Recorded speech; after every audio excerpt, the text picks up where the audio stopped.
Hello, Hello. bienvenue chez Lady Corner. Je m'appelle Cédric, je vais vous présenter les nouveautés et les retours en stock de cette semaine-ci. J'ai troqué Sabrina contre Steve, c'est Steve à la technique aujourd'hui. Bon, challenge, moins d'une heure. Go, on y Pas va. de chrono, hein. Ouais, parce que là, ouf, on est en octobre, c'est la pré-SN, il y en a partout. Et encore, là, il n'y a pas les jeux que je vous ai ramenés des scènes. Voilà. On va commencer par du Magic.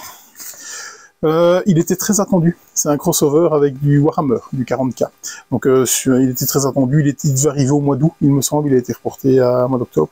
Donc ce n'est que des Commander decks. Donc il y en a 4 différents. C'est le crossover, donc Magic, et des decks de Commander Warhammer 40K.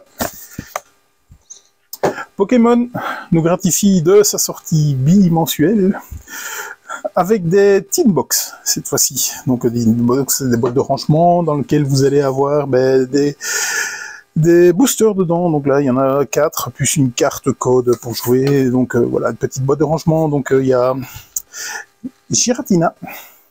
Voilà. Motisma, ça me prendra. Maintenant, faut que je le dise, c'est le 3 du coup. Le 3, Galam. C'est Galam du coup. Donc, je sais même pas, c'est pas une B11, c'est pas une B10, c'est quelque chose qui nous est tombé comme ça, là, boum. Encore une fois, un truc qu'on avait commandé il y a plusieurs mois.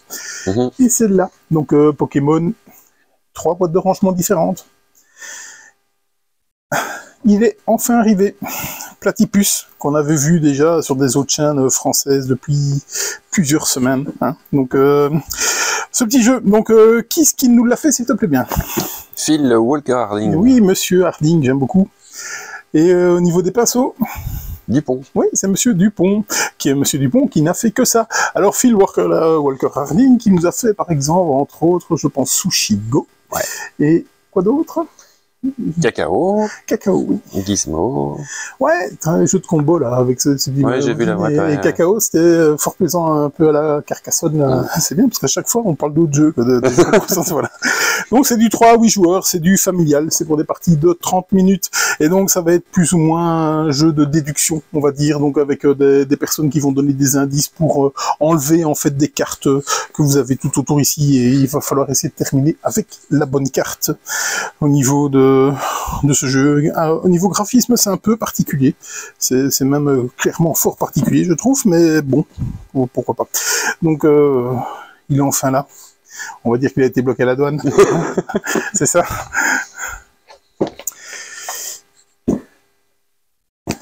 Une extension pour viticulture. Je vous en avais déjà parlé il y a quelques semaines parce qu'on avait reçu les VO. Et elle est là-bas, la VO. Voilà, il faudra juste faire attention au magasin parce qu'il n'y a pas l'icône Matago dessus. C'est parce que c'est la même, sauf qu'il est marqué Matago. C'est pour viticulture. Un 6 joueurs, c'est du 14+, pour des parties de 60 minutes, jamais de la vie. Donc voilà, c'est une extension qui amène le mode coopératif dans viticulture. Donc viticulture est un jeu quand même fort reconnu pour, au niveau du placement d'ouvriers. C'est compliqué hein, quand même de faire des points de victoire quand même. Bon, on gagne avec 25 points de victoire, si je me rappelle bien. Ouais, je suis très hypé par celle-là, parce que voilà, je suis un joueur de coop, j'adore. Et donc, qu'est-ce qui nous a fait tout ça, s'il te plaît bien? Alors, Francesco Testini et Nuit Richard. Ok, ils sont illustrés par Andrew Bosley. C'est ça. Et qu'est-ce qu'ils nous ont fait tout ce monde? Alors, les auteurs ont créé Momiji, Murano, Tang Garden.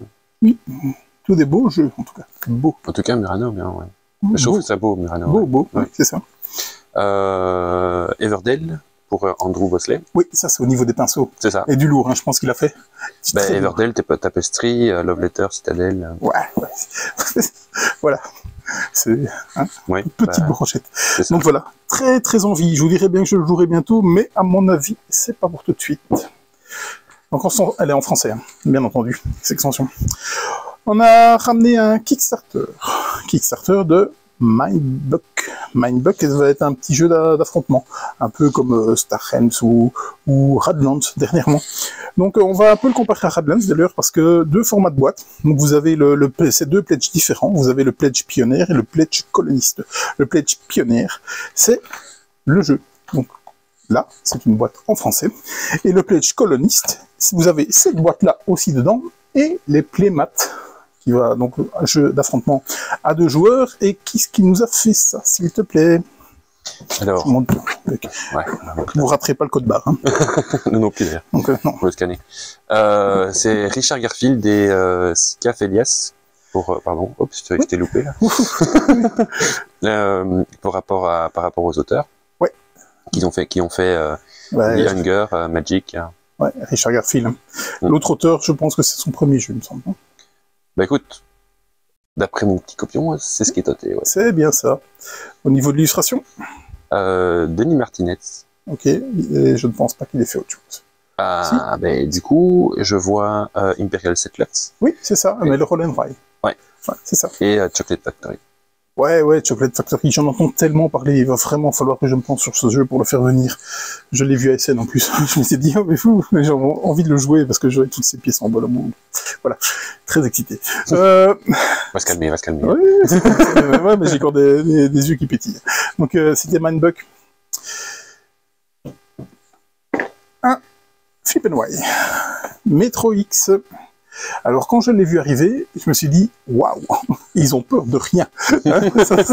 C'était vraiment du Next Station London. Hein, voilà. Ouais. Et puis je l'ai joué et rien à voir. Mais rien à voir, vraiment, c'est un casse-tête, c'est un bon petit casse-tête. Donc c'est du Schmidt, ça se remarque tout de suite. C'est du 1 à 6 joueurs, c'est du 8+, jamais de la vie, et c'est du 20 minutes, ça le tient. Le 8 parce que il y a des réflexions de tous les côtés, parce qu'il y a de l'anticipation dans le jeu, c'est quelque chose de fou, vraiment, parce que il faut regarder à ce qui va arriver par après, parce que il y a des lignes qui sont trop courtes, donc il faut profiter du trajet des autres lignes, et à 8 ans, jamais. jamais ça passe. Maintenant, le jeu n'est pas d'une grande complexité. Ils sauront jouer, ça c'est sûr, mais est-ce que de là, ils vont réussir à justement faire ce genre d'anticipation? Là, j'ai des gros doutes. Qui nous a fait ça, s'il te plaît? En même temps, c'est fait par celui qui a fait Yokohama, quoi. Hein, donc, Yokohama, l'excellent Yokohama, clairement. Et donc, Isashi Hayashi. C'est ça. Ouais. C'est ça. Voilà. C'est ça, mais c'est Yokohama. Ouais, il a pas fait que ça, il me semble. Trains. Ouais, aussi un peu. Et alors, ça a été peint par Ryo Niyamo. Ok. Pour les mêmes, donc c'est un duo. Hein, ouais, c'est ça, pour Yokohama. L'excellent Yokohama. Ouais. Pourquoi ce qui n'est plus édité? Je m'en fous, j'ai ma copie. Moi aussi, j'ai ma copie. Voilà, c'est ça. Voilà. Donc, alors,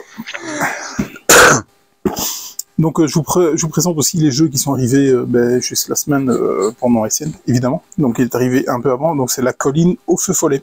Si je ne me trompe pas, c'est le Spiel enfant, La Colline au Feu Follet. Et c'est vachement bien. C'est du Gigamic. C'est un coop. Le matos est juste topissime. Hein, je vous montre un peu ce que ça pourrait donner éventuellement. Je bouge pas pour les reflets. Voilà. Ouais.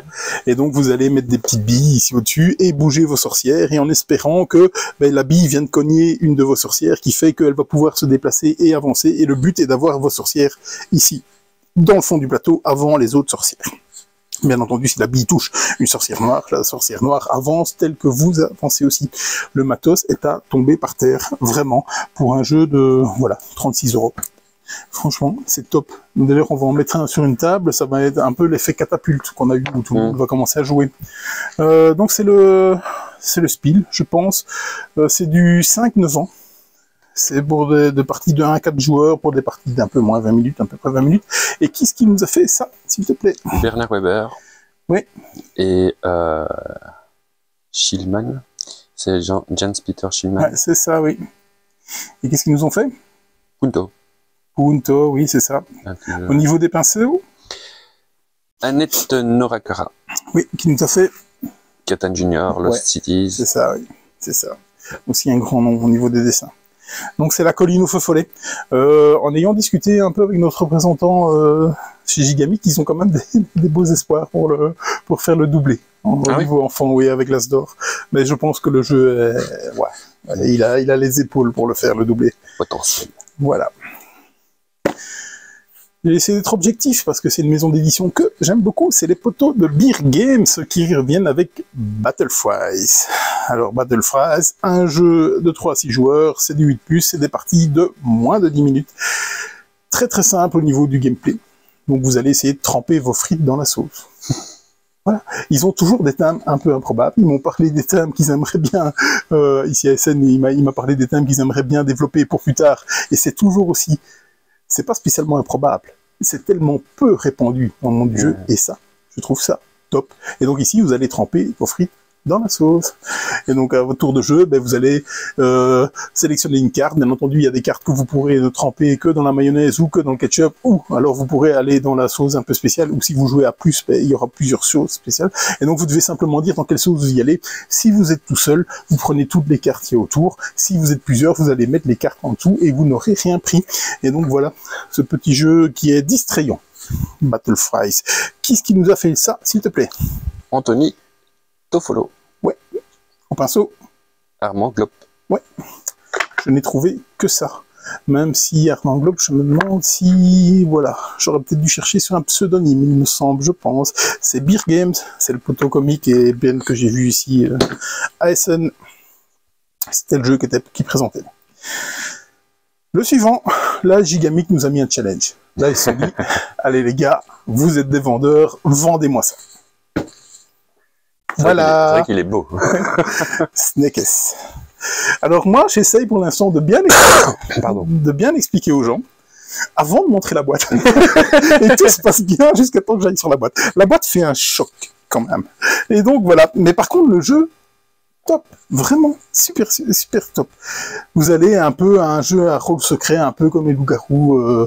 Vous allez vous endormir, les loups-garous vont regarder l'indice et tout ça. Et en fait, c'est juste une question que vous allez avoir, il me semble. Et on va essayer, donc évidemment, les félons vont essayer d'aiguiller sur la mauvaise réponse et tout ça, et d'argumenter. Et donc ça, vraiment, moi, j'ai très très envie d'y jouer. D'ailleurs, j'ai quand même vraiment hésité à ouvrir une boîte, parce que, ben, voilà. C'est du 12+, parce qu'il faut quand même un peu de culture. C'est des 4 à 8 joueurs pour des parties de moins 20 minutes. Et qui est-ce qui nous a fait ça, s'il te plaît? Phil Walker Hardy. Voilà, le retour. Monsieur Sushigo. C'est ça. Et Ben Drummond au pinceau. Au pinceau. Qu'est-ce qui nous a fait Ben Drummond? Ah, je vois du blanc. Je vois du blanc. Ouais. Ouais. Il nous a fait ça. Voilà. Il a bien peint ça. Hein. Comment dire c'est particulier. C'est particulier, voilà. Il faut le voir, mais il y a plusieurs. Tu vois qu'il y a plusieurs têtes de serpent. Hein. Si tu te rapproches, il y en a quelques. Oui, il y en a une là, il y en a une là. Ok, moi en fait, si tu le laisses comme ça sur la vidéo, on les remarque. Ok, ben ça va. Je vais pas rester comme ça parce que sinon je vais avoir les yeux qui vont tourner comme ça aussi. Et donc, c'est chez Gigamic. Le jeu est top. Franchement, voilà. Un ovni. Un ovni, vraiment. Que ce jeu de 3000 truands. Un jeu de bluff, totalement de bluff. Donc vous allez, un peu comme au poker, mettre des cartes sur certaines valeurs pour essayer d'aller faire des actions. Donc bluffer comme au poker, évidemment. Et donc si les autres vous captent en train de bluffer, donc vont pouvoir vous accuser. Et envoyer les hommes de main pour vous accuser, tout ça. S'ils vous accusent à tort, eh bien, ces hommes de main iront en prison. S'ils ont réussi, je ne sais plus ce qui se passe. Parce qu'à vrai dire, je n'ai lu que la moitié des règles. Voilà, il était trop tard hier soir, parce que j'ai très envie d'y jouer, parce que le thème, déjà, voilà, un peu improbable, je trouve. Cette couverture m'attire, en tout cas, vraiment beaucoup. Et donc, je devrais le jouer dans pas longtemps. Mais ce qui est surtout étonnant, c'est au niveau de l'auteur. S'il te plaît. Ouais, il fallait le faire, hein, ouais. Kure Konichka. Oui, c'est ça. J'espère que ça au niveau des pinceaux. Matijos, je veux dire David Ardila parce que lui c'est facile. Non, je ne vois pas. Attends, Gerbressel. Ouais, c'est impressionnant. Non, je vais pas l'écorcher plus que ça. Voilà. Par contre, quand on est ça, il nous a fait plein de choses. Mais justement, et on le retrouve généralement pas dans ce genre de jeu. Hein. On le retrouve plus sur du FFG, normalement, il me semble, avec si j'ai bonne mémoire, tous les médailles, peut-être, des Star Wars Rebellion, ce genre de choses. Tu parles de l'auteur? De l'auteur, oui. Il est sur Star Wars Assaut sur l'Empire. Assaut sur l'Empire. Ouais, Descent, par exemple. Ouais, c'est ça. Donc voilà, c'est vraiment chez FFG, hein. C'est vraiment les grosses boîtes. Il est à 10 000 km de ce qu'il a fait, vraiment, de ce qu'il fait. Au niveau des pinceaux, quelque chose à signaler? Breaking Bad. Oui. Oui, jeu à franchise qui n'a pas du tout fonctionné. Oui, mais en tout cas... Oui, Breaking Bad. Planet Steam. Ouais, Ah, je l'ai chez moi, tiens, celui-là. Ouais. Et Star Wars Rebellion, ils étaient à 2 pour Voilà celui-là. pourquoi j'ai confondu Star Wars bien. Et donc au niveau de l'esthétique du jeu, moi je suis à fond dedans. Vraiment, je trouve. Voilà, top. Il me tarde de l'essayer. Est-ce que ce sera fait ce week-end? On verra. On verra. C'était 3000 truands. C'est un ovni. Ah, celui-là, j'attendais vraiment beaucoup. C'est London Necropolis Railway. C'est un jeu de 2 à 4 joueurs pour des parties de 60 minutes et c'est du 12+. Et pourquoi je l'attendais tout particulièrement, c'est de la VO. Parce que c'est un Spielworks, et Spielworks, c'est mes chouchous en VO. J'aime beaucoup ce qu'ils font. En plus, c'est un thème, tout ce qu'il y a de plus enjoué, léger, sexy. Donc, vous allez prendre possession d'un train et vous allez devoir, à Londres, déplacer les morts qui sont, qui sont morts de la peste, je pense, sans essayer de contaminer tout le monde. C'est pas un coop, loin de là. Le thème est super vendeur, là, d'ailleurs. Voilà. Ah, voilà, C'est pas beau, ça. Ouais, non, c'est particulier, mais enfin, le thème l'est tout au plus. L'est tout au plus, voilà. Daniel Newman nous a fait quoi? Watch. Watch. Oh, j'ai adoré. Franchement, j'ai adoré. Faudrait que tu le joues avec moi, c'est top. Ok. Vraiment. Je l'ai pas encore essayé, je peux pas te dire. Mais... Non, très bon, très bon, moi j'adore. Il est clivant, ou bien on aime ou on n'aime pas. Donc, pas entre les deux. Ok. Niveau des pinceaux, qui nous a commis ça? Harald Lisk. Harald Lisk, oui. Harald, voilà. Ouais. Lisk. Lui, par contre, c'est un grand nom. Ouais, Puerto Rico, Dominion. Ouais. Château de Bourgogne. Château de Bourgogne, ouais. La Granja aussi, non? Oui, c'est ça. Ouais, oui, voilà, c'est ça. Ouais. Un grand nom. Donc, London Necropolis Railway. Je vais arrêter de vous dire que je vais le jouer ce week-end parce qu'il n'y a que 24 heures. Voilà, ça ne sert à rien. Saboteur vient renforcer sa gamme avec la Mince Rebelle. C'est un jeu de 2 à 8 joueurs, c'est du 10+, pour des parties de 45 minutes. Qui est-ce qui nous a commis ça, s'il te plaît bien? Frédéric Moyernsson. Ouais, je pense qu'il n'a fait que ça. Bah, Saboteur. Saboteur. Ouais, c'est ça, mais il y a peut-être encore d'autres jeux, mais Non, par ici, ça reste peut-être pas localisé ou ce genre de choses. Au niveau des pinceaux, Alexander Young. ouais, qui nous a fait Lui, Saboteur. par contre, il en a fait plusieurs. Ouais. Dominion, Bora Bora, Antique, très bon jeu. Ça, Oui. Imperial 2030. Ouais, c'est ça. Donc, c'est chez Gigamic. Autre chose chez Gigamic, un Similo. Et là, quand j'ai préparé l'émission, je suis un peu tombé sur le cul. Vraiment. C'est un 7+, c'est du 2-8 joueurs, pour des parties de 10 minutes, c'est bien ça? Parce que c'est écrit fort petit, pour mes bêtes yeux. Bah écoute, je te crois sur parole parce que c'est pas écrit. Ok, j'ai oublié de te l'écrire. C'est parfait. Ouais, c'est ça. Ici, c'est écrit un peu plus grand, c'est 10 minutes. Donc, Similo, ben, c'est un jeu de mémoire, on va dire. Mais qui est-ce qui nous a fait ça, s'il te plaît? Pierre-Luca Zizzi. Bien dit, tu l'as pas dit à la française. Et donc, c'est tout? Mais oui, non, il y a aussi. Oui, c'est surtout il y a aussi. Ajmar H. Ok. C'est ce qui, mais voilà. Et au pinceau, c'était Niadé. Niadé, voilà. Où est-ce que j'ai tiqué alors? Qu'est-ce qu'ils ont fait tout ça, tous ces gens? Ah, il y a plein de choses. Voilà pourquoi j'ai tiqué. Ouais. Non, mais par exemple, le pinceau, c'est Sobek, Snowtime, Conan, Tunit, pour en citer. Les auteurs. C'est Nayad alors? Pardon? C'est Nayad alors? Nayad, oui. Ok, oui, c'est ça, j'avais pas tilté. Oui, ouais, oui. Mais c'est compliqué de lire des trucs. Voilà. Oui. Comment? Almar, là, oui. Il a fait Dragon Castle, King Dilemma, Railroad Drink, Photosynthesis. C'est du gros, hein. Ouais, c'est ça. Et donc, il fait Similo. C'est ça. Voilà, c'est ça. Donc, c'est Similo, les animaux fantastiques. Aussi une boîte qui devait arriver il y a perpète de temps. Et que, voilà, elle est enfin là. Donc, il vient compléter la gamme Similo, hein. Il y a Similo Contes, animaux, enfin, Harry Potter, je pense. Il y en a quelques-uns. Il y en a blindés. Call Me Cthulhu. Qui est-ce qui nous a fait ça, s'il te plaît? Pierre-Yves Lebeau. Ouais, au pinceau. Vincent Burger. Ok. Donc, c'est un 8+, c'est du 5 à 8 joueurs, c'est un jeu d'ambiance. On va peut-être... C'est rôle secret. Donc, il va falloir un peu comme dans Résistance ou quoi. Non, pas spécialement comme dans Résistance, mais plutôt essayer de contaminer les autres pour qu'ils soient comme vous. Donc, Call Me Cthulhu. C'est un Nosferatu système. Donc, Nosferatu, je vous en parlerai plus tard parce qu'il vient de revenir après plusieurs mois d'absence, hein, complètement. Et donc, Call Me Cthulhu, c'est Nosferatu dans l'univers de Lovecraft, de Cthulhu. Au niveau des auteurs, ils ont fait quelque chose, il me semble que j'ai rien vu de particulier. Non, je crois pas, non. Non. Comme Cthulhu. C'est grosso modo la maison d'édition. C'est aussi Pixie Games au niveau de la version française pour celui-là. Et celui-là, c'est Ta Gueule. Ta gueule, patron. Ta Gueule, patron. Donc, il vient aussi agrémenter cette franchise qui est Ta Gueule. Il y avait Paf dans Ta Gueule, il y avait Ta Gueule, Paf dans Ta Gueule, et maintenant Ta Gueule, patron. Et donc, c'est un petit jeu d'ambiance. Hein. Vous allez, c'est du 16+, évidemment. C'est du 30 minutes, de 3 à 12 joueurs. Et donc, vous allez, qu'est-ce qui nous a fait ça, peut-être, d'abord? Fabien Bleuze. Fabien Bleuze. Et Yves Hirschfeld. Hirschfeld qui nous a fait plein de choses, je pense. I Am Banana. I'm a Banana, ouais. Ce qui nous a bien fait rire. Ouais, il nous a bien fait rire au week-end, quoi. Ouais, on s'entendait plus tellement ils rigolaient les autres, quoi. Mysterium Kids. Ouais, c'est ça qui va arriver. Pardon? Il va arriver, Mysterium Kids. C'est pour bientôt. Ouais. Et ils ont fait aussi comment j'ai adopté un gnou, un dragon. Un dragon. Ok. Et donc, c'est un principe assez simple, en fait. Il va avoir un patron, on peut dire, qui va lire une question. Et vous avez une carte avec des réponses, mais il y a 4 réponses sur la carte. Et bien, vous allez devoir être le plus rapide possible pour donner votre réponse et qu'elle soit bien entendu drôle ou pertinente.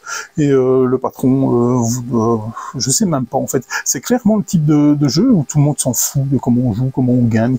Voilà, on est là, on a des cartes, on y va et on passe du bon temps. Donc c'est du CS+, c'est du Ta Gueule, patron. Voilà. C'est la loi des séries, toujours des séries, toujours des séries. C'est Cartaventura Hollywood, c'est le 4e au niveau francophone, il me semble. Ce petit jeu de 1 à 6 joueurs, c'est du 10+, pour des parties de 60 minutes, je dirais même un peu plus courtes, on est dans le narratif avec ça. C'est un peu un jeu dont vous êtes le héros, on pourrait dire, quelque chose comme ça. Ben, vous allez rencontrer quelqu'un, vous faites ça ou vous faites ça, vous allez là ou vous allez là en fonction de votre réponse, et ça va bien se passer pour vous ou mal se passer pour vous. Vous le verrez avec les déductions que vous avez. Donc, qui est-ce qui nous a fait ça? Là aussi, il me semble qu'il y a du lourd, si je me souviens. Johan Servet. Oui. Jérémy Frey. Oui. Thomas Dupont. Oui. Ils ont fait Unlock, hein. Voilà, c'est une équipe qui travaille sur Unlock, hein, il me semble bien. Certains des Unlock, hein, mal entendu. Parce que... Ok, Cartaventura. Ouais. 4e petit jeu dans l'univers de Cartaventura. Au pinceau, c'était Jeanne Lander, comme ça tu sais. Ouais, et qu'est-ce qu'il nous a fait? Nouvelle contrée également. Ouais, c'est ça, Nouvelle Contrée. Un peu l'ovni ludique de fin de l'année passée. Je vais me sauver. Ouais. Libération. Et donc, la dernière émission, je vous disais que les Button Shy, qui est repris localisé par Matago en français, ne semblaient être que du 8+. À mon avis, ils m'ont entendu, ils m'ont dit, tiens, voilà, à 12+. Voilà, c'est ça. C'est un duel. Donc, Étui noir, c'est un duel, donc 2 joueurs pour des parties de 20 minutes. Je vais vous expliquer le pitch. C'est très comique le pitch. Je vais essayer de bien le faire pour pas tomber dedans. Donc, vous, en tant que rebelle, allez essayer de faire tomber la dynastie. Et donc, la dynastie va essayer de vous choper et vous allez essayer de saboter tout ce qu'il y a au niveau de la dynastie. Voilà. Ils n'ont pas eu la signature Star Wars.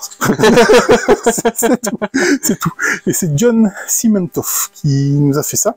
Alors, j'ai pas retenu ce qu'il avait fait. Et je n'ai pas retrouvé ce qu'il avait fait surtout. Mais c'est quelque chose, c'est un auteur qui a fait des trucs fort costauds, il me semble. Et donc ici, vous allez vraiment avoir cet effet un peu comme Star Wars Rebellion, par exemple.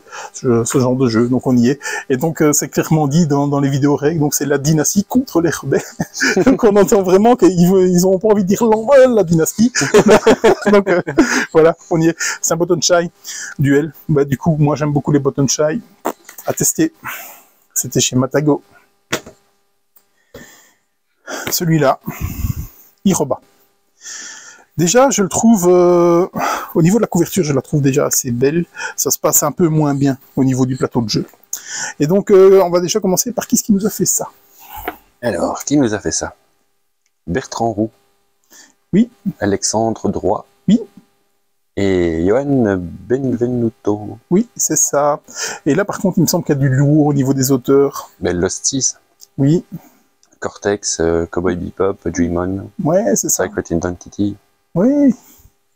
C'est du gros auteur. C'est chez Funny Fox. Du 10+, de à 4 joueurs, 25 minutes. Et donc, comme mon représentant est venu de chez Gigamic, parce que Funny Fox, c'est distribué par Gigamic. C'est typiquement le genre de jeu qu'on adore, lui et moi. C'est vraiment des jeux assez abstraits où on va super tactique. Et généralement, quand on commence, il vient, il nous présente 1000 jeux, et donc il a juste 5 minutes par jeu, et quand il sort un jeu comme ça, bon, on fait la partie. Voilà. donc c'est Iroba, et en fait, principe fort sympa, si je me rappelle bien, parce que c'était déjà il y a plusieurs semaines. Vous allez avoir sur votre plateau de jeu, vous allez avoir des étangs à koi. Et donc, vous allez devoir être majoritaire autour de ces étangs à koi. Mais ce qu'il y a de bien, c'est que, en fait, c'est un sudoku. Parce que vous avez tous des jetons de valeur, mais vous ne pouvez pas avoir le même jeton sur la même ligne ou sur la même colonne. Et donc là, vraiment, là, on est... Waouh, Wouhou, ça fume, hein, c'est vraiment. Donc, j'en ai un chez moi, pas encore testé, mais il va rester chez moi, celui-là. C'est Iroba. Voilà. Je sais pas la mettre toute droite, en fait. Je sais pas ce qu'ils ont fait. Voilà. Il y a tellement des gros trucs ici en dessous. C'est une catastrophe. C'est District Noir. District Noir est un jeu qui a fait énormément de bruit à Vichy. Donc, parce que c'est un jeu qui a été localisé, c'est un jeu japonais. Et donc, qui ce qui nous a fait ça? Tu adores lire les noms des auteurs japonais. Ah oui, c'est juste... Voilà. Le prénom, ça va, Nao. Ouais, jusque-là, ça va. Chimamura. Ça, jusque-là, c'est pas mal. Ça va. Ouais. On a Nabutake. Ouais. Dogen. Ok. Et au niveau des pinceaux, donc ça va. Oh, bah... C'est vrai? Premsilo Formal. Ouais, eh ben là, je pense que je me suis trompé parce que c'est sûrement la version japonaise. Parce que ici, il est marqué Vincent Rocher dessus. Donc, Ah oui. impossible Ou alors c'est une traduction, mais alors je comprends pas. c'est ça. On ne parle vraiment pas japonais. Ça, c'est sûr. C'est District Noir. On laisse de côté. Je vous en parle plus tard. On parlait d'Unlock. Unlock Kit, le deuxième opus. Et donc ici, ça va être Histoire d'époque. Donc, qui est-ce qui nous a fait ça, s'il te plaît? Cyril Demac. Oui, et Marie et Wilfried Fort. ouais, qui nous ont fait... Ils nous ont fait Splash Dragomino. Ouais, c'est ça, Dragomino, hein, avec Monsieur Catella, que j'ai vu à SN d'ailleurs. Bon, tout le monde s'en fout. Ouais, c'est vrai, faut le dire. Cyril Demac, c'était il me semble qu'il a fait Amiitis. Oui, c'est ça. Si je me plais bien. Et Cyril Demac, c'était, je le dis à chaque fois, j'espère pas faire de bêtises à chaque fois en fait. C'était le patron de la maison d'édition Istari. Ah oui. Feu Istari. Et donc c'est du Space Co. Space Co, maison pour les enfants de la maison d'édition des Space Cowboys. Donc c'est une Unlock Kit, donc bien entendu on va pas vous présenter c'est quoi Unlock. Voilà, c'est le deuxième opus pour les enfants. Au niveau de RepoProd, fun fact, il vient d'arriver un jeu coop, 4-8 personnes, 8+, par des parties de 30 minutes. Est-ce que tu te souviens de comment ça fonctionne? Fun fact? Oui. Il nous avait été présenté chez Asmodée. Oui, il fallait à un moment donné, attends, parce qu'il faut noter un chiffre sur un plastique en couleur, ça, ouais. Et en fonction de comment tu le mets. C'est un peu, je le remets un peu, tu sais, à du top 10, là, tu vois. Oui, c'est ça. Mais ça, on est un peu dans cette gamme-là, hein, un peu entre ce qu'ils ont fait avec Left Right Dilemma. Donc, Ouais. évidemment, ici c'est des 8+. Hein. Donc, Ouais. un peu une espèce de mix, hein, un peu avec tous leurs jeux. Donc, tout ce qu'ils savent faire RepoProd, hein, avec des, je sais pas. C'est pas très bon, c'est pas RepoProd, mais Just One par exemple, ou ce genre de choses. Et donc on y est un petit peu dans tout ça. Et donc qui ce qui nous a fait ça, s'il te plaît? Casper Lab. Oui, Casper Lab qui nous a fait. Magic Maze. Ouais, c'est ça. Et The Potion. Et The Potion. Potion. La potion. Potion. Ah ouais, Potion, oui, le petit dans une bouteille. Oui. Oui, je me souviens. Ouais. Moi aussi, je m'en souviens, mais pas pour les bonnes raisons. C'était pas... Voilà. Bref. Donc, voilà. Fun fact. J'ai eu un petit flashback hein, quand j'ai vu ce jeu déployé devant moi. Je me suis dit, bienvenue en 1985. C'est ça. Donc, voilà. Donc, c'est le nouveau RepoProd. Jeu d'ambiance. Hein. Plus personne. On enchaîne. On passe sur du Yellow maintenant. C'est Yellow qui va débouler, qui est arrivé cet après-midi. Donc, on a un Exit, et c'est un Exit puzzle, 1 à 4 joueurs, des 10 plus pour des parties. Voilà, ça va dépendre de vous, évidemment. C'est de mémoire Inka et Marcus Brand qui nous ont fait ça, comme ils nous en font tous les exits, je pense. C'est ça. Radio of the Gange, je suppose. Ça, ouais, entre autres. Un illustrateur, peut-être. Martin Hoffman. Qui nous a fait Dominion. Oh, oui. Et Russian Railroad. Hein. Et Russian Railroad, mais il n'a pas fait que ça. Je crois qu'il y a 4 trucs. Il y a Lancaster aussi. Oh, Lancaster. Queen Game. Très bon jeu, Lancaster. On va arrêter la pub pour eux. Il n'y en a pas qu'à d'autres, non. En tout cas, moi, j'en ne vois pas et je t'avoue que je ne connais pas par cœur. Lancaster, tu te souviens pas de Lancaster? Non, je ne me rappelle pas. Faudrait que je me rappelle excellent jeu. Donc, c'est un exit puzzle. Donc, voilà. C'est le 3e du nom qui vient d'arriver. Andorre, Sentier obscur. Nouvelle voie pour Andorre, parce que j'ai un énorme trou de mémoire sur l'auteur de Andorre, qui est méga connu. Stéphane Blank. Non, justement pas. J'ai un trou de mémoire énorme, Michael Menzel peut-être, qui est aussi l'illustrateur, je pense, et qui avait dit qu'il arrêtait la saga Andorre. C'est pour ça que ce n'est pas lui qui a fait la saga Andorre. Qui n'a pas fait celui-là. Parce que lui, il arrête les Andorre. Je suppose que sa saga va perdurer et va survivre à son arrêt de faire les Andorre, parce que je suppose qu'il est encore bien en vie, ce charmant monsieur. Et donc là, on est sur une gamme solitaire. C'est du 1+. C'est du 1. C'est du 12. C'est du 1+. Non. Au nouveau-né, c'est ça. Voilà. Et donc, c'est un jeu purement solo, c'est même pas du coop, parce que à moins que vous vouliez coopérer avec vous, je vous le souhaite en tout cas, parce que, donc voilà. Donc, moi, j'aime bien la série Andorre. On a passé quelques soirées là-dessus. Hein. Ouais. Et là, maintenant, du coup, j'ai envie d'y aller. Parce que je pense même que Stéphane Blanc, comme tu disais, n'a rien fait d'autre, il me semble. Je ne vois pas en tout cas. Ok, un illustrateur peut-être? Même pas. C'est pas illustré en fait. C'est pas illustré, voilà, c'est une boîte blanche. Andorre, c'est chez Yellow. Une extension, Petit Officers, pour détective de 1 à 5 joueurs, du 14+, pour des parties de 2 à 3 heures. Qui est-ce qui nous a commis ça, s'il te plaît bien? Alors j'ai Skylar Woodies. Ouais. Liz Payne. Ouais. Mike Selinker. Ouais. Qui ont fait Pathfinder. Ouais, ils ont travaillé sur le Pathfinder, mais Pathfinder c'est une énorme licence. Quoi. Ouais, clairement. Et c'est apparemment au pinceau, c'est Mateusz Kopacz. Ouais, il nous a fait.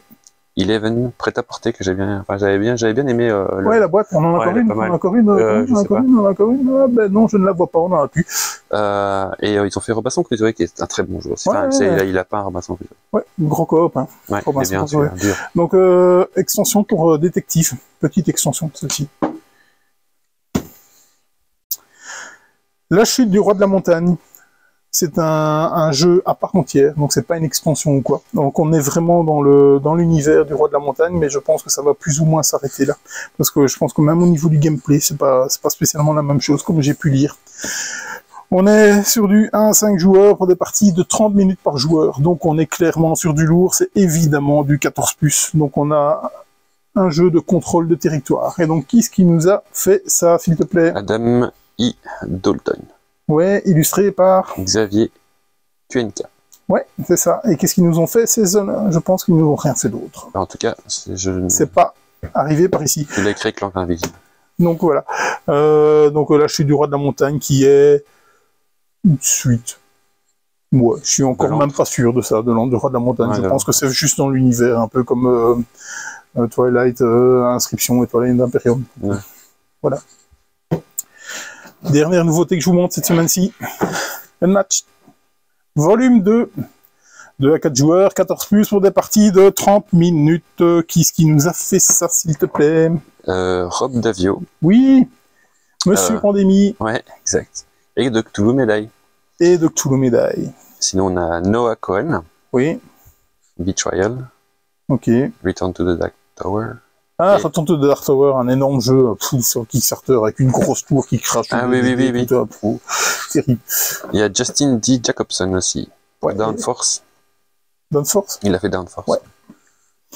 Jeu d'affrontement, 2 à 4 joueurs. Vous allez donc prendre un personnage un peu de la mythologie ou vraiment ou des trucs qui n'ont pas existé. Donc vous allez jouer à Achille par exemple ici, Bloody Mary, Voilà, et tant d'autres. On est sur un standalone, évidemment, c'est le volume 2.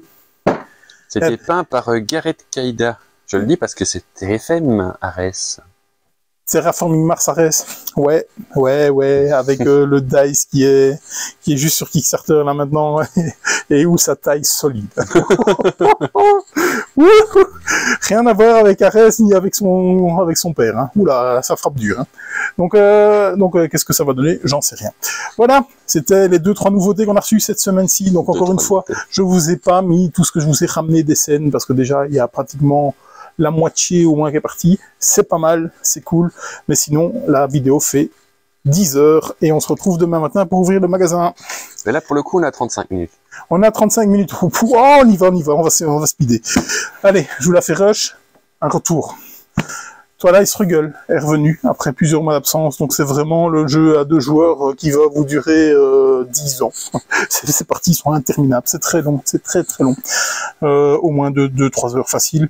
Donc ce jeu est extrêmement bien classé chez BGG. Donc je l'ai joué, j'en garde pas un souvenir impérissable, mais je trouve ses qualités fort bonnes parce que c'est vraiment un gros jeu à 2 joueurs. Twilight Struggle est revenu, je vous en parlais avec Call Me Cthulhu, qui est là, il est revenu avec Nosferatu. Nosferatu, ça fait des mois qu'il n'était pas là. Donc on est un peu dans le même système que un mix entre résistance avec les loups-garous de Tierceleux, enfin voilà, un peu de tout là-dessus. Vous allez essayer de contaminer les autres. De chez Yellow, le retour de la petite boîte de la Cathédrale Rouge. J'ai vu son extension ASN qui a la même taille que cette boîte-là. Donc cette boîte-là, elle est pleine de matos. Très bon jeu. La gamme expert de chez Yellow, Red Cathédrale. Donc voilà, très bon. Il me semble que la dernière fois qu'on en a vendu, c'était en novembre de l'année passée. Ça te parle? Du coup, Mission Sous-Marine? Ouais, Mission Sous-Marine. Ouais, mais celui-là, c'est le top. Hein. Je ne comprends pas comment ça se fait qu'il a mis 1 an pour revenir. Ah non. Il est revenu. On avait déjà beaucoup aimé The Crew, oui. Et on aime encore plus The Crew, Mission Sous-Marine. On en a pris un camion. Parce qu'on n'a pas envie de rester 1 an sans. Des mois aussi, qu'il n'était plus là. Mais lui, c'est... voilà. Donc les tirages sont de plus en plus limités parce qu'évidemment, il attrape de l'âge. Mais malgré tout, on continue de bien le vendre. C'est Abyss de Monsieur Catala. C'est vraiment un de ses meilleurs jeux pour moi, clairement. Jusque même dans l'univers. Oui, sympa. Au niveau des illustrations. Et celui-là aussi, il est revenu. Et entre-temps, il a chopé 20 €. C'est Space Station Phoenix. Très bon jeu. Plein de matos. Beaucoup de manipulations, mais excellent jeu. Très bon. J'ai une boîte chez moi. Généralement, j'essaie d'attendre les localisations, mais non, je ne vais pas attendre la localisation. Ce sera sûrement Matago qui nous fera ça s'il y a une localisation, parce que c'est du Rio Grande. Foncez, j'adore. Le jeu de la semaine. Voilà, je vous l'avais dit, on va pas... Voilà, c'était le jeu de Vichy, il a été fort poussé. Je l'ai joué, donc je l'ai testé à SN. C'était... Je vais pas dire une déception pour moi. Pas dire une déception, parce que c'est vraiment bien. C'est super simple, je vais vous expliquer les règles. C'est graphiquement particulier, voilà. Je ne rentre pas spécialement dans la charte graphique. Ça plaît à beaucoup de gens, je peux le comprendre, parce que c'est particulier, c'est quelque chose qu'on voit pas tout le temps. C'est super simple, vous allez jouer en 3 ou 4 manches, je ne sais pas, parce que j'ai pas fait une partie, si j'ai fait une partie complète, c'est 3 ou 4 manches, 3 manches, je pense. À votre tour de jeu, vous avez le choix entre poser une carte dans la rivière, ou prendre les 5 cartes, les 5 premières cartes de la rivière. Bien entendu, par manche, vous ne pouvez prendre qu'une fois. Et c'est là que c'est quand même super malin. Parce que le timing est super important. On est vraiment dans un jeu d'échecs, clairement. Parce que quand vous décidez de prendre, après, vous ne pouvez plus prendre. Et donc, tout ce que vous allez mettre, eh bien, votre adversaire peut temporiser et attendre d'avoir une belle main. Et donc, c'est là que vous allez devoir faire attention à ce que vous mettez. On est sur un jeu de majorité à la fin de la partie, donc il y a des cartes de valeur 8, 7, 6, 5, des 5, il y en a 5, des 6, il y en a 6, vous avez compris. Voilà, donc si vous avez la majorité, ben, vous allez scorer les points à la fin. Donc si vous avez la majorité dans les 5, vous marquez 5 points, et ainsi de suite. Il y a des cartes plus, il y a des cartes moins. Donc ils vous donnent des points de victoire en plus et des points de victoire en moins. c'est là que c'est fin. C'est vraiment fin, parce que quand on se retrouve dans une configuration comme ça, il va vraiment falloir faire attention à ce qu'on fait, parce que quand il y a 2 5 de chaque côté, vous savez que le prochain 5, celui qui le prend, ben, il aura les 5 points, parce qu'il n'y a que 5 cartes, évidemment. Les 8, on essaye vraiment que ça vous tombe bien. Et donc, des fois, ben, vous allez devoir prendre 3 ou 4 cartes, parce que vous dites, bon, ok, ça rentre tellement dans mes séries que ben, je prends que 3 ou 4 cartes à la place de 5, parce qu'il y en a que 3 ou 4. Parce que s'il y en a plus que 5, vous devez prendre les 5 premières. Vous devez, bien entendu. Et c'est là qu'on va commencer à essayer de pourrir. Donc, on va essayer de pourrir avec des cartes négatives, évidemment, pour pas que l'autre, il se gave comme tout. Et donc, vraiment, le timing, super important. Super important. Et quand on prend, généralement, ça veut dire qu'on sait pourrir la rivière derrière. Et donc, il y a des cartes aussi de mort subite, des cartes de bâtiment, comme celle-ci. Et il y en a 3 dans la partie. Donc, dans cette configuration-ci, il y a plus de risque, parce que celui qui a les 3, c'est un peu comme si Salt and Pepper, celui qui a les 4 sirènes gagne immédiatement la partie. Donc ici, dès qu'il y en a un qui a une carte, mais si par exemple, et que l'autre a une carte, mais il n'y a plus de danger. Et par contre, si c'est comme ça devient encore plus compliqué pour l'autre, parce qu'il doit vraiment le timer, mais comme il faut, parce que peut-être qu'elle sortira pas, mais peut-être qu'elle va sortir. Et donc si elle sort, il faut vraiment faire attention à l'autre. Donc j'ai beaucoup aimé ce jeu-là. C'est très bon, c'est vraiment très bon, c'est dynamique, c'est facile à apprendre. Une partie, ça dure 10 minutes, donc ça vous brise pas la tête, mais quand même, vraiment faire attention à ce que vous faites. De là à dire que c'est le jeu de l'année, il y a une marche que moi je ne vais pas franchir, même si c'est super plaisant. Ce jeu est vraiment très très bon. Voilà, je pense qu'à 2 joueurs, il fait le taf. Il va faire le taf longtemps, sûrement. Mais pour moi, il y a d'autres jeux qui sont peut-être au-dessus de lui. J'ai rien en tête, mais je pense comme ça. Voilà. C'est peut-être que je suis pas rentré dans la charte graphique. C'est peut-être tout simplement ça, parce que le jeu est quand même très très bon. On est pas mal là quand même. Hein, parce que 41 minutes, 47. Ok, ça va, c'est bon. Et j'ai déjà peur de celle de la semaine prochaine. C'est ça le pire, quoi. Parce que il y a quand même, voilà, SN est arrivé. Toutes les nouveautés sont là, quoi. On a vu pas mal de choses qui allaient arriver, il va y avoir des belles choses, pas mal de choses sur Kickstarter aussi. Donc Kickstarter, on suit de plus en plus. Donc peut-être au niveau des infos, demain c'est soirée jeu, non ce soir c'est soirée jeu, parce que nous c'est demain, mais pour vous qui allez regarder la vidéo, c'est ce soir. Ce soir c'est soirée jeu au magasin, donc à partir de 19h. Et le samedi, on a aussi un peintre confirmé qui vient donc pour aider les débutants, ou pour partager des trucs, donc pour peindre des figurines. On a aussi, je vous en parle déjà, dimanche prochain, donc dimanche 23, ou dimanche 8, pardon, on fait une après-midi spéciale jeu des scènes. Donc on ne sait pas encore trop vous dire ce qu'on va mettre au planning, parce qu'on va jouer ce week-end plein de jeux, donc on a ramené des scènes, et donc on va vous mettre vraiment ce qui nous a le plus plu. Donc il y a grande chance qu'il y ait du Sabika sur la table, vraiment, peut-être du Will with the Devil, peut-être du Woodcraft. Voilà, on a ramené plein de choses, on va en tester plein. Si on arrive à choper des protos, on les ramènera, parce que ce week-end il va y avoir plein de protos, donc on verra bien ce que ça donne. Donc s'il y a moyen, il y a moyen. Donc soyez attentifs, parce que quand on va commencer à publier les plans des tables, ça va se faire sur inscription, parce qu'à chaque fois il y a un chef de table par table, ça va être rapide, ça va même être très rapide, parce qu'on nous a déjà demandé beaucoup de fois qu'est-ce qu'on allait mettre. Donc il y a pas mal de gens dans les starting blocks, et j'ai très envie déjà d'être à ce dimanche-là, ça va être top. Voilà, on est bon là. Hein. On est bon. Oui, je pense. Le mot de la fin ? Au revoir. Au revoir. À bientôt. À bientôt. Chez Lady Corner.